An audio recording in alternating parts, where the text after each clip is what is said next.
Today we are going to do exercise 3.2s from chapter number 3 from IGCSE Extended Mathematics that is recommended for AQA examinations. Our topic will be triangles and quadrilaterals. Here we have question number 1 and we have A and B parts. In A part and it's part 1, we have to figure out the size of A. So we can make simple equation like A plus 105 degrees plus 36 degrees should be equivalent to 180. Now, if we add 105 and 36, it will be 144 degrees. And if we just simply solve the equation, so we need to subtract 144 from both sides. So it means that the size of A will be 36 degrees. And here, if we talk about the type of angle, so A is actually an acute angle because it is less than 90 degrees. Now let's proceed to part 2 of question number 1, and we will figure out the size of unknown like B. For this, we need to have the other angles of the triangle, like this one is a right angle, means 90 degrees. And to get this size, which is also not given over there, but we can consider a straight line and we can subtract 114 from 180 to get this unknown angle. So that should come up with 66 degrees. So now, if this is 66 degrees, we can easily get the size of B. And to get the size of B, definitely we'll again make the simple equation like the sum of B and 66 and 90 degrees should be added up to 180. And now I'm leaving this portion for you. And after getting the size of B, you will also have to name. And after getting the size of B, you will also have to name the angle. Like, would it be acute angle or obtuse or reflex? So you can easily figure out that. Now let's proceed to part 3 of question number 1. Here, this is a quadrilateral. It has 4 sides. So the sum of angles in a quadrilateral should be added up to 360 degrees. So to figure out the size C, we will subtract all the angles, all the given angles from 360. So here, if we add all the angles, like C plus 110 and 102 and 52, so we can equate them to 360 degrees. So we will solve the linear equation, and if we add the given angles, so all will give us the sum 264. Then we can subtract 264 from both sides. We will get the size of C, that will be 96 degrees. So the type of angle here is an obtuse angle. Now you can easily figure out the fourth part where you have to find the size of D. That will be similarly done as we did in part 3. So by the way, when you will get D, so D is clearly visible that it should be a reflex angle because it is more than 180 degrees. So you can easily figure out that. Let's proceed to question number 2. Here in question number 2, we are given with 2 triangles, and in A part, this triangle is basically an isosceles triangle where the 2 sides are equal, marked by these 2 lines. So we know that the base angle of the isosceles triangle should be equal. So it means that this angle is also 26 degrees. And to figure out the size of B, we can easily subtract these 2 angles that are actually 26 degrees each from 180 to easily figure out the size of B.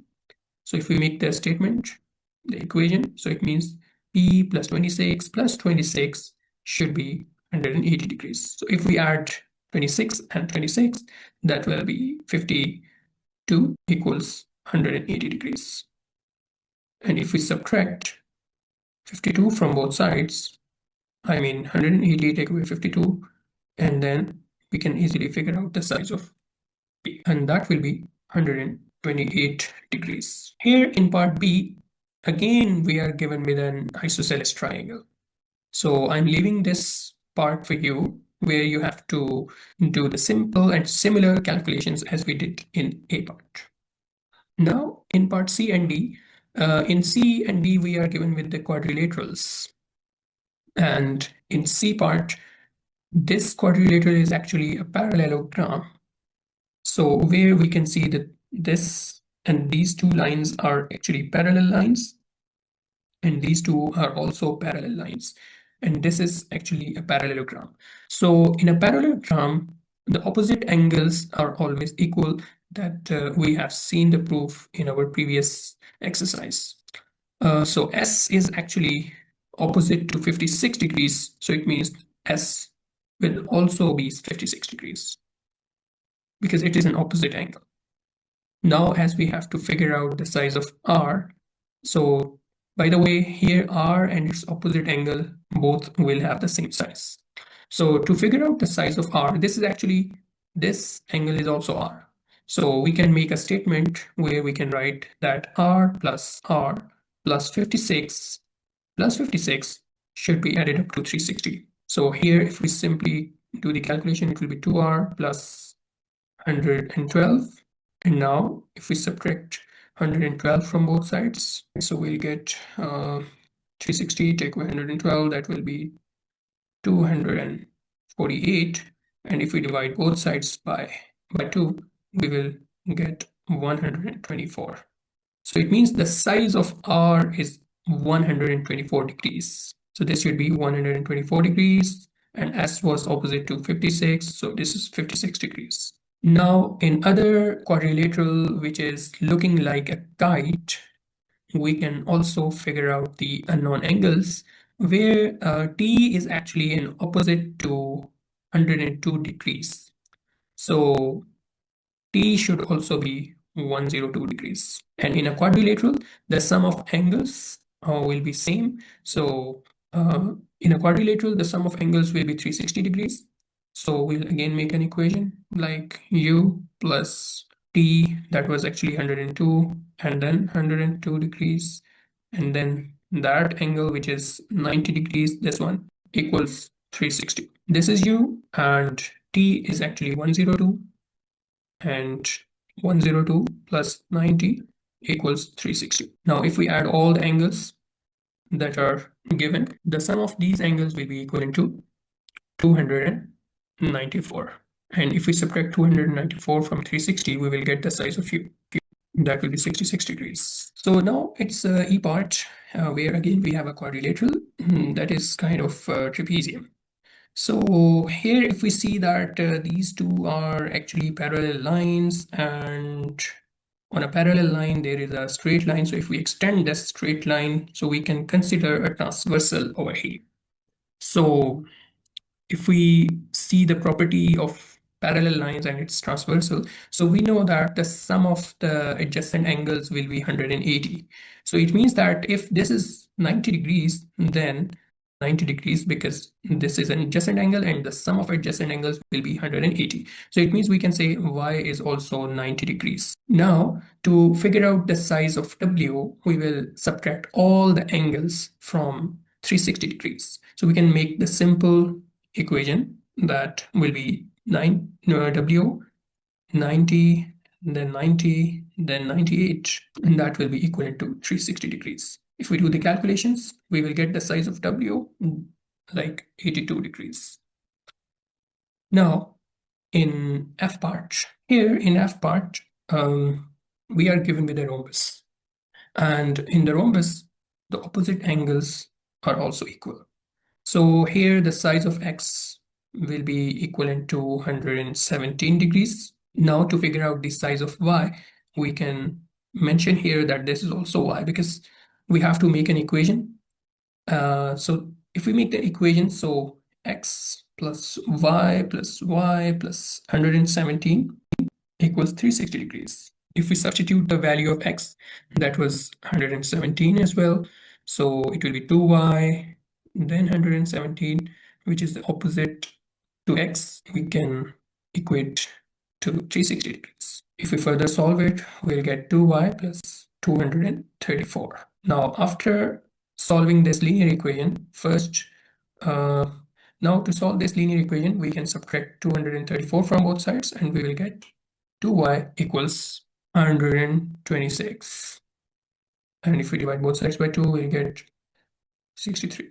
In question number 3, we are given with a triangle that is further divided into 2 segments. And if we say that this is the segment number 1 and this is segment 2, so segment 1 is actually has 4 sides, so it's a quadrilateral, and segment 2 has 3 sides, so it's a triangle. To figure out the unknown angles, first of all, we will mention the given angles. Here it is 90 degrees, and here we have to figure out the size of y and z. Now, as we have 2 unknown angles, y and z, but first we can figure out the size of y by considering this straight line. So the sum of angles on a straight line will be 180. So if this size is 90, then this y will also be 90 degrees because the sum should be 180. First, we can mention here that the size of y will be 90 degrees. Now, to figure out the size of z, we can subtract all the angles from 360. So we write 360 degrees, take away 90 minus 125 minus 90. So z will become 55 degrees.